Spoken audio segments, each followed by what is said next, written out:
I'm Adeola Adekunle with Global News. In the news, today is World Down Syndrome Day. Activists gear up for protest on Independence Day in Namibia. Crystal Palace reappoints Hodgson as manager. This is the news. Today is World Down Syndrome Day. In December 2011, the United Nations General Assembly declared March the 21st as the day to observe World Down Syndrome Day in order to raise public awareness. The theme for this year is "With Us, Not For Us." The intention is to convey that people with disabilities also have the right to be treated fairly and have the same opportunities as everyone else. Down syndrome occurs when an individual has an extra partial or whole copy of chromosome 21. It is not yet known why this syndrome occurs, but Down syndrome has always been a part of the human condition. Authorities in Malawi say the number of people still missing following Storm Freddy has risen from 349 to 427 as more countries continue to send humanitarian aid. Malawi's Department of Disaster Management Affairs, DODMA, said it received rapid assessment reports from 15 affected regions in the country. Reports say several countries, including the UK, Tanzania, and Zambia, have sent teams to help in rescue operations. The storm struck Mozambique and Malawi last week for the second time in a month, destroying scores of homes and triggering widespread floods. Malawi's government has set up over 500 camps across the country's southern region, where up to 10 districts have been affected. Namibian activities have vowed to go on with protests against unemployment despite a police ban. This is as the country marks 33 years of independence today. On Monday, Inspector General of Police Joseph Shikongo directed the Namibia Economic Freedom Fighters to choose another day to protest. Mr. Shikongo said holding protest on Independence Day may cause feelings of hostility. But the activists said they will go on with their demonstrations and accused the government of undermining their rights by deciding when to protest. Leader of group Michael Amushalelo has called on unemployed youth to join the nationwide protest, saying unemployment in the country remains a national crisis.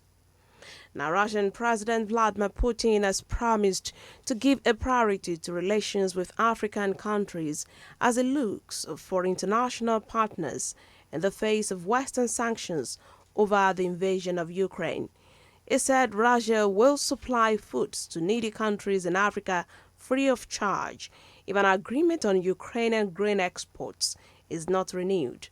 Putin noted that Russia will share its technologies with African nations and continue helping them produce electricity. Russia has been expanding its influence in Africa in recent years, and Mr. Putin said he believes the continent will continue increasing its authority and role in the emerging multipolar world order. Mr. Putin is scheduled to host African leaders in June for the Russia-Africa Summit, the second of its kind. You're on to Global News from Adaba 88.9 FM, accurate transmitting from Ilaramoki. After the break, Crystal Palace reappoints Hodgson as manager. Details in the second part of the bulletin. Join us again. The news on Adaba 88.9 FM. Glad to have you back for news updating live streaming. Visit our website www.adaba889.fm or download Adaba FM app on Google Play Store. You can be part of us on our social media platforms www.facebook.com Adaba FM 88.9 on Facebook, at Adaba 889 FM on Instagram, and Adaba FM TV on YouTube. To provide us information, please send us an email to newsroom@adaba889.fm. Until the rest of the bulletin, Ukraine's defense ministry says an explosion in the north of annexed Crimea has destroyed Russian missiles being transported by rail. The Russian installed head of the city of Zankoy notes that the area had been attacked by drones. If confirmed, it would be a rare foray by Ukraine's military into Crimea, which has been annexed since 2014. Now, Sri Lanka has secured a $3 billion bailout from the International Monetary Fund, IMF, as it faces its worst economic crisis since independence.